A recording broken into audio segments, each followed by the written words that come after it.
하나님께서 오늘 특별하게 역사해 주실 것을 믿고 소망하면서 오늘 예수님이 주시는 선물을 받으세요 라는 제목으로 세 가지 선물을 꼭 받으시기를 예수님 이름으로 축원합니다. 미국의 16대 대통령이었던 에브라함 링컨, 이분이 승승장구하며 한 번의 대통령이 된 게 아니었습니다. 주의회 선거에서 떨어지고 또 하원의원 선거에서도 떨어지고 계속해서 선거에서 너무나 많이 떨어졌어요. 그때 주변에 있던 친구들이 큰일 났다, 링컨 저러다가 자살해 죽는 거 아니냐라고 친구들이 이야기했어요. 실제로 그때 당시에 링컨 대통령은 정말로 자살하고 싶은 마음에 정말로 괴로워하고 속상하며 너무나 가슴 아파했어요. 그런데 어느 날 성경을 읽다가 예수님이 부활하셨다, 그 말씀, 부활의 주님을 만나게 되었어요. 그리고 나서 그는 그 부활의 주님을 만나고 나서 새로운 힘을 얻어 그는 공화당에 입당하고 열심히 일하여 대통령 후보가 되고 마침내 대통령이 되었더라는 겁니다. 많은 사람들이 이야기합니다. 어떻게 해서 당신이 그 많은 떨어졌었는데 그 많은 실패 속에서도 어떻게 이렇게 우뚝 설 수 있었던 이유가 무엇이라고 물어보았더니 이 링컨이 하는 이야기가 나는 성경을 읽다가 부활의 주님을 만났기 때문입니다 라고 고백을 했다라는 겁니다. 오늘 본문의 말씀이 바로 이겁니다. 오늘 본문의 말씀이 무엇이냐? 예수님께서 십자가에 죽으셨습니다. 죽으시고 낙심하고 낙담하며 절망 가운데 두 명의 제자가 엠마오로 내려가고 있었습니다. 그 내려가고 있는 찰나에 예수님께서 찾아오시고 그 예수님께서 구약의 성경을 빗대어서 너희들이 지금 무슨 대화를 나누고 있느냐, 예수님이 죽으셨다라고 이야기를 할 때 예수님은 구약의 예언을 풀어주시면서 반드시 3일 만에 부활한다라는 어떤 그러한 말씀들을 전해주십니다. 그 말씀을 전하고 엠마오에 도착을 합니다. 엠마오에 도착을 해가지고 이제 저녁을 먹으려고 하고 떡을 떼어주는데 그때 그 두 명의 제자의 눈이 밝아지면서 예수님을 알아보았고 예수님은 즉시 사라져 버리셨다는 거예요. 그리고 나서 이 두 명의 제자는 그날 밤에 잠도 안 자고 즉각적으로 그 밤에 예루살렘으로 다시 올라가서 11명의 제자들과 그 주변에 있는 모든 사람들에게 내가 만난 예수님, 부활하신 예수님을 증거하는 그런 삶을 살았다. 이것이 누가복음 24장의 내용입니다. 여러분, 저는 오늘 이 말씀을 통해서 이것을 말씀드리고 싶어요. 창세기부터 지금까지 모든 성경에 나와 있는 사람 중에 죽었다가 살아난 사람은 있습니다. 하지만 죽었다가 살아나서 시간이 지나면 다시 죽었어요? 안 죽었어요? 죽었어요. 이거는 부활이 아니라 회생입니다. 회생. 죽었다가 살아났다가 나이가 차서 또 죽는 것은 회생입니다. 하지만 예수님만은 죽었다가 살아나시고 승천하셨어요. 그것이 바로 부활이라는 거예요. 여러분들, 이 부활의 주님이 우리에게 오늘 부활의 아침에 주시는 세 가지 선물을 우리는 반드시 받아야 한다는 거예요. 회생하신 예수님이 아니라 부활하신 예수님이 우리에게 주시는 이 세 가지 선물을 받고 우리 모두 힘있게 주의 사명 감당하는 중앙교회 성도님들 되시기를 예수님의 이름으로 부탁을 드립니다. 첫 번째로 주님이 어떤 선물을, 주님이 주시는 선물을 받아야 하느냐? 바로 찾아오심의 선물을 받아야 한다는 거예요. 주님이 우리를 찾아와 주셔야 한다는 겁니다. 여러분, 우리가 70억이 넘는 많은 인구 중에 하나님께서 우리를 특별히 찾아와 주셔서 우리가 주님을 만났고 그 주님을 영접하게 되었다는 거예요. 주님이 우리를 찾아와 주시지 않았다면 우리는 지금 마귀의 종로를 하며 살아갈 수밖에 없었다는 거예요. 하지만 주님이 우리를 찾아와 주셔서 우리가 그분을 믿음으로 영접하였고 그리고 그 주님으로 말미암아 우리가 죄 사함을 받고 구원함을 받아 하나님의 자녀가 되었더라는 거예요. 사랑하는 여러분, 우리가 살아가는 삶 가운데 항상 주님이 내 안에 찾아와 주셔야 한다는 거예요. 내 안에 주님을 모시고 살아갈 때 우리는 비로소 주의 자녀로서 살아갈 수가 있다는 거예요. 너희가 내 안에, 내가 너희 안에 거하는 것, 그 거하는 삶이 반드시 있어야 한다는 거예요. 그래서 우리는 날마다 기도할 때 에레미야 29장 11절 말씀에 이렇게 이야기를 합니다. 너희가 온 마음으로 나를 구하면, 온 마음으로 나를 구하면 나를 찾을 것이요 나를 만나리라. 우리는 날마다 아침에 일어나서 늘 기도해야 하는 것, 날마다 내 안에서 하나님께 기도해야 할 것이 바로 뭐냐? 주님을 찾아야 돼요. 주님, 내 안에 계시는 주님, 주님을 찾으면 내가 주님을 만날 수 있고, 주님을 내 안에 모시고 살아갈 때 우리는 기쁨과 감사와 찬양을 넘치면서 살아갈 수 있다는 거예요. 사랑하는 성도 여러분, 날마다 주님을 찾으십시오. 날마다 주님을 부르짖으십시오. 그 주님을 날마다 만나고 그 주님과 함께 동행하는 삶을 살아가야 되더라는 거예요. 두 명의 제자는요, 실망과 낙심 속에서 절망하면서 내려가고 있었어요. 내려가고 있었지만 주님이 찾아와 주시는 은혜를 받았기 때문에 그들이 다시 주의 제자로서의 사명을 감당할 수 있었다는 거예요. 우리 모두 교만하지 마십시오.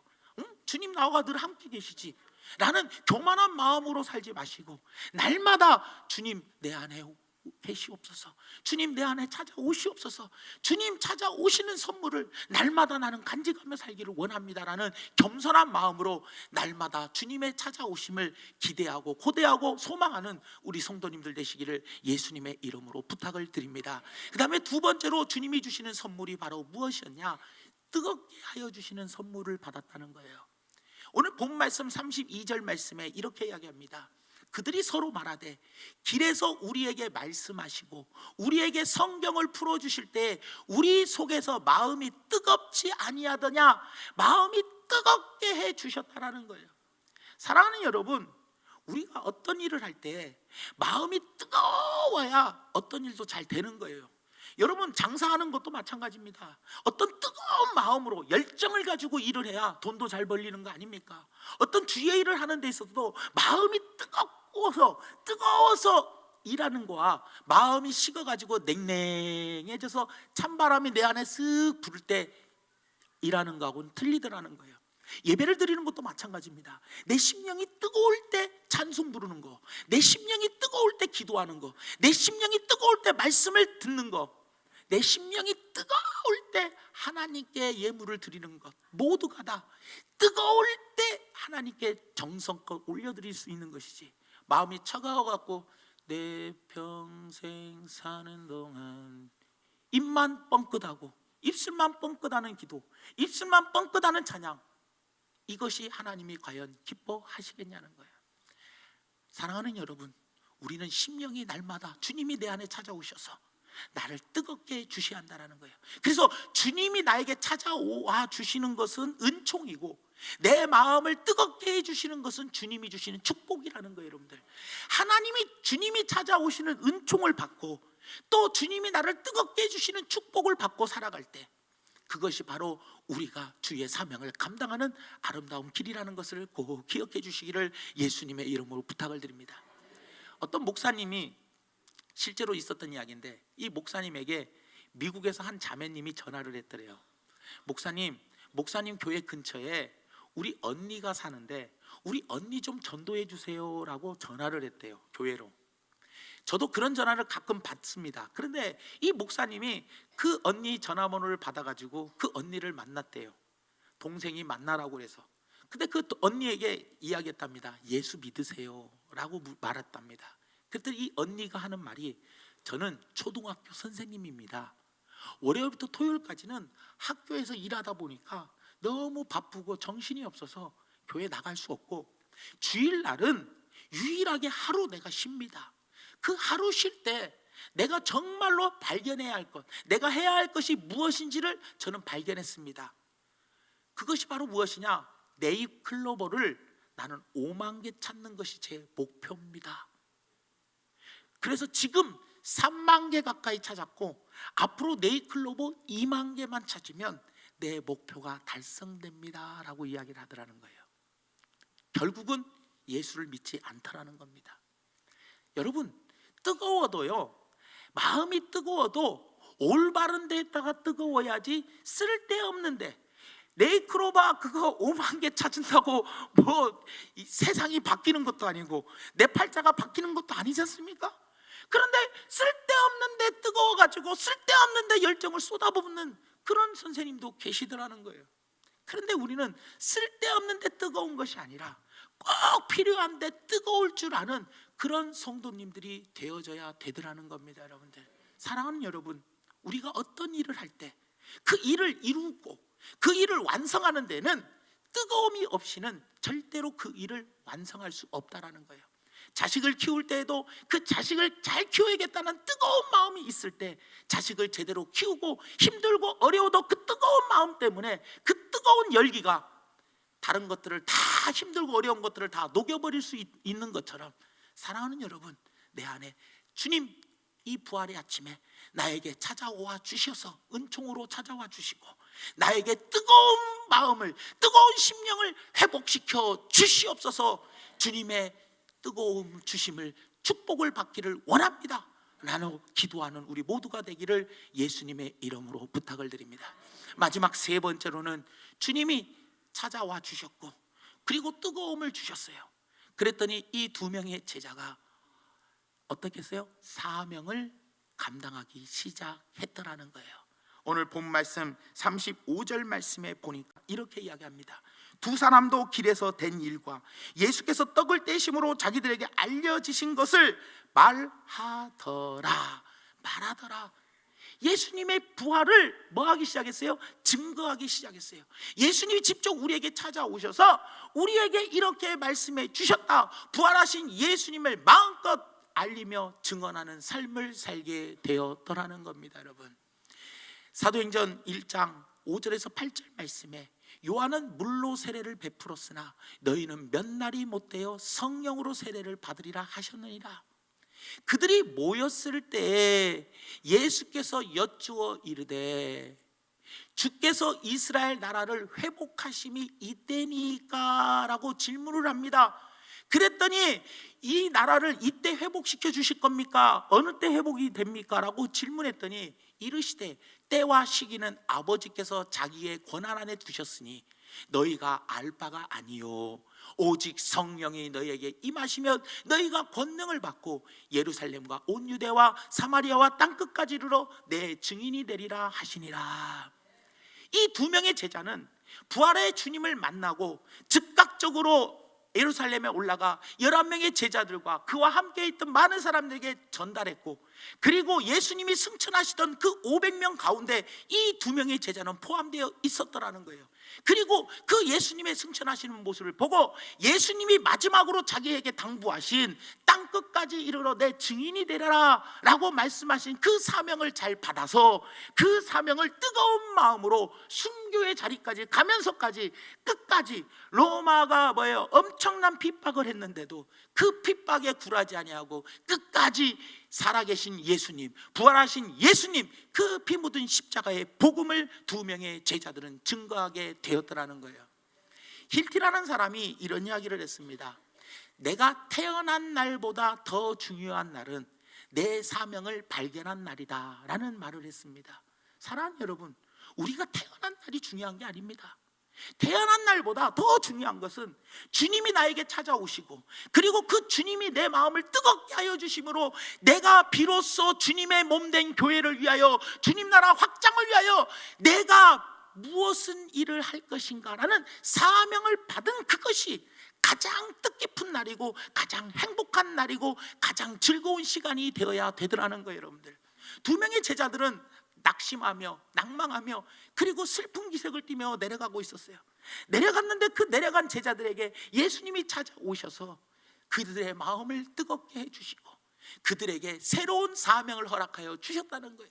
그 두 명의 제자들은 그 사명을 받고 자기의 목숨도 아까워하지 아니하고 부활하신 예수님, 날 위해서 십자가에 죽으신 예수님, 다시 오실 예수님을 마음껏 증거하는 복된 삶을 살게 되었더라는 거예요.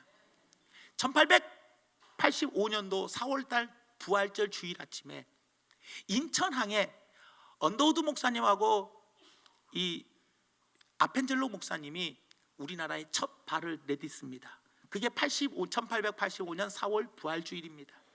그때 이 언더우드 목사님과 아펜젤로 목사님이 인천항에 주일날 아침, 부활주일 아침에 도착해서 첫 번째로 우리나라 교회에 세운 교회가 인천 내리감리교회라는 교회입니다. 그래서 우리나라에서 가장 오래된 교회입니다. 이 내리감리교회는 지금 부흥회를 가는 목사님, 항상 인천 파라다이스 호텔 가장 좋은 방을 그 교회 집사님이 예약을 한대요.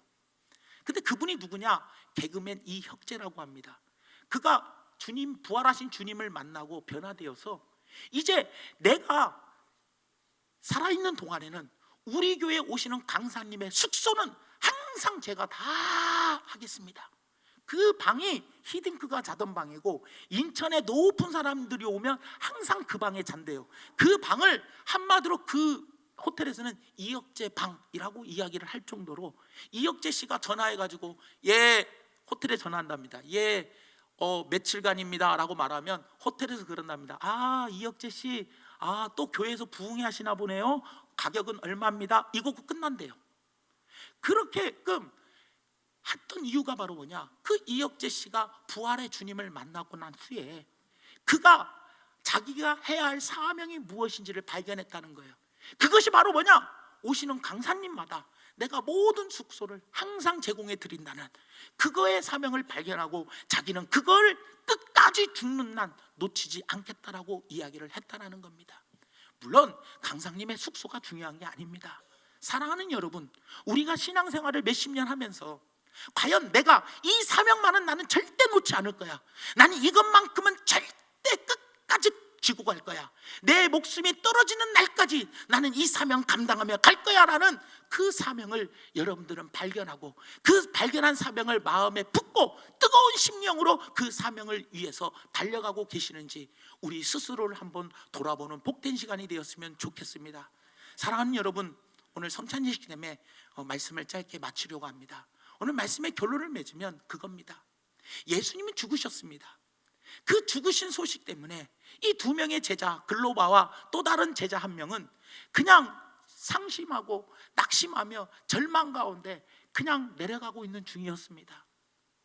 그런 그들에게 예수님이 찾아오시는 은총을 주셨고, 그들의 마음을 말씀을 통하여 뜨겁게 해주시고 새로운 사명을 발견하게 하여 주셔서 그 사명 붙들고 주님의 명령에 끝까지 목숨이 다하는 그날까지 예수님 증거하며 살다가 그 생을 마감했던 이 두 명의 제자가 행여나 내가 아닌지를 돌아보며, 여러분들 오늘 이 부활의 아침에 세 가지 선물을 꼭 소망하시기 바랍니다. 주님, 나에게 찾아와 주십시오.